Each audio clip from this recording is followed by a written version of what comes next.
தமிழக முதலமைச்சர் என்ன ஆகும் எப்படி ஆகும்ன்ற ஒரு கான்செப்ட்லேருந்து ஒரு வழியாக தேறி நம்ம முதல்வர் விஜய் அவர்கள் வந்துட்டார்.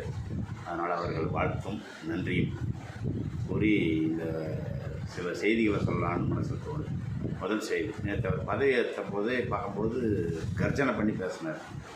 கர்ஜனை பண்ணி பேசினதால பதவியேற்பு பிரமாணம் தாண்டி பதவியேற்பும் ரகசிய காப்பு பிரமாணம்னு ஒன்று சொன்னோம்.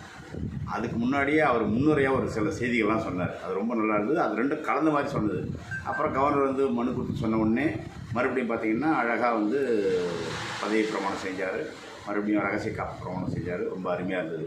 நேற்று அழகாக அதை பார்த்த உடனே மெய்சிலிருந்து ஜனங்கள் எல்லாருமே ரொம்ப சிறப்பாக பண்ணிட்டுற மாதிரி தோணுச்சு.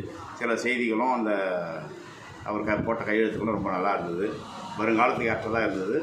வாழ்த்துக்கள், நன்றி. அடுத்தபடியாக இன்னொரு செய்தி, இன்றைக்கி செய்தியும் சில செய்திகள் ஊடகங்கள் செய்திகள் நேரடியெல்லாம் பார்க்கும்போது பதவி பிரமாணம் தாண்டி எம்எல்ஏக்கள் பதவி பிரமாணம் பண்ணாங்க. அதில் ஒரு சில குறிப்பிட்ட நிகழ்ச்சிகள் நடந்ததில் ஒரு செய்தியை சொல்லும்போது ரொம்ப அருமையாக பேசினார். முதல்வர் பதவி ஏற்றார். அதுக்கப்புறம் இருக்கிற எம்எல்ஏ அவங்களாம் பதவி ஏற்றாங்க. இதில் என்னென்னா, எனக்கு தெரிஞ்சது மட்டும் புது ஆளுங்க பண்ணும்போது கொஞ்சம் திணறலோட டிவி கேட்குற நல்லா பேசி பதவி பிரமாணம் செஞ்சாங்க. சில எம்எல்ஏக்கள் நார்மலான பேச்சு, சிலர் கொஞ்சம் பதவி ஏற்கும்போது அது தடுமாறுறாங்க, பயப்படுறாங்க. பழைய ஆளுங்கள்லாம் கொஞ்சம் யோசனை பண்ணி பண்ணுறாங்க. அது எதனாலும் தெரில. எதிர்காலம் போக போக தான் தெரியும். இந்த ஆட்சி சிறப்பான ஆட்சி 5 ஆண்டு காலம் தொடர வேண்டும்.